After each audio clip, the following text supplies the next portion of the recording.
What grade do you give the NFL in their return of the season?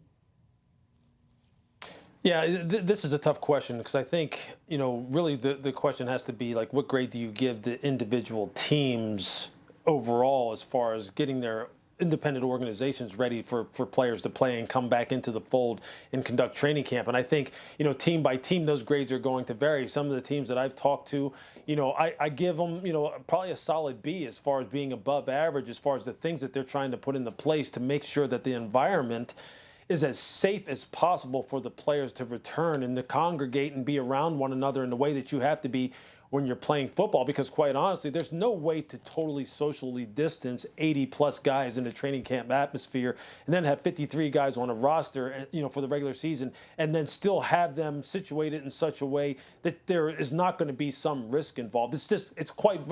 It's almost impossible. And if you think it's possible to eliminate all uncertainty 100%, then you might as well just not play at all. And that's obviously something that people don't want to do. So I think, the teams that I've talked to, they really are spending day and night trying to come up with procedures and policies and protocols to make sure that players, one, have the proper education and information at their disposal once they report to training camp, that they are then assured that, the testing is going to be up to par and make sure that people know where they stand as far as being positive or negative, making sure that the buildings themselves where these players are going to be, meeting and then lifting and practicing and rehabbing, that they're set up in such a way that they are socially distant enough and that they are, not, within too close of contact with one another off the field to make sure that their safety is being kept in check.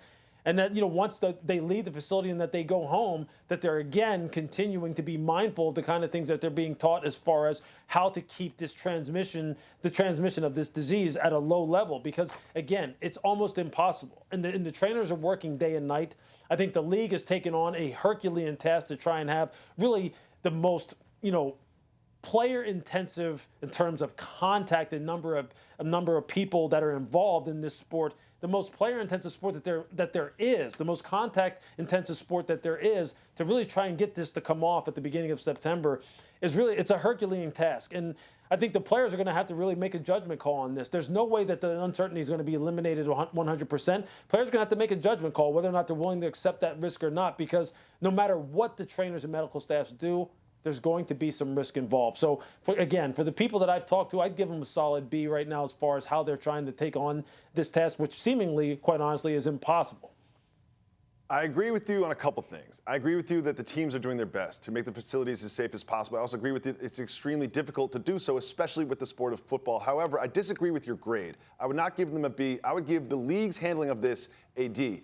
Let's not forget, it took a revolution on Twitter. It took a coordinated attack from individuals, superstar players on Twitter to even get a health and safety protocol in place in the first place. That to me is not a B. That to me is a D. And also, when you look at this game, this sport, and what they're trying to do, you cannot put it into a bubble. I understand that. But let me list some of the states that have the highest cases of coronavirus right now. Florida, 3 teams there. California, 3 teams there. Texas, 2 teams there. Georgia, Arizona, 1 team each there. If you, sitting at home and on this panel, I want to ask you a question.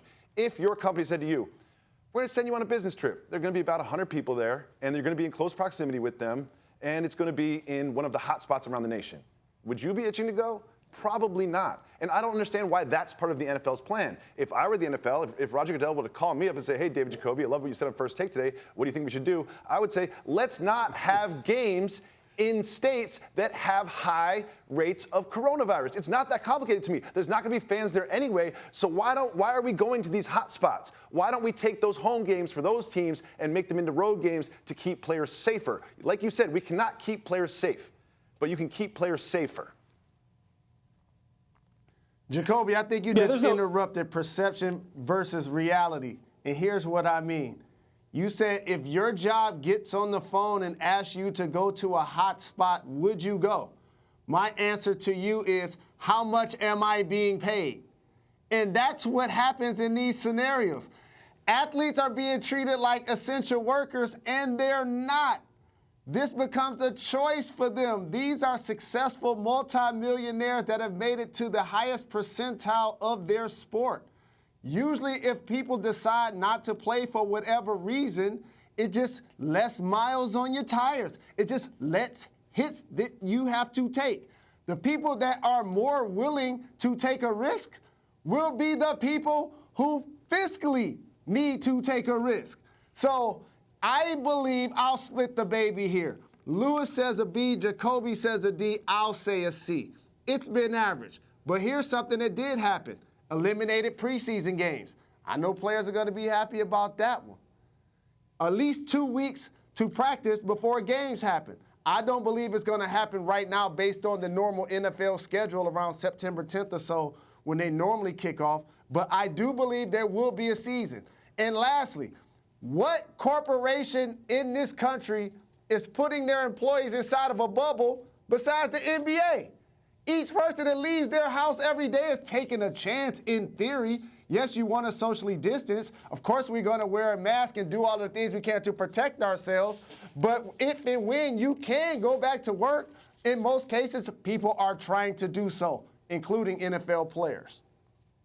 Yeah, I think there's no question, Jacoby, look, that the NFL overall, and talking about the league overall, should have been a little bit more proactive with this as far as setting forth policies and procedures and coming up with a plan that then, the individual teams can enact that would have been a little bit more organized. Look, they could have done that. They could have been on the ball with this, and there's no question that the players expressed their disappointment with that. Look, there's players. You're right. There are teams in Florida and in Texas that right now are in situations that are virtually impossible.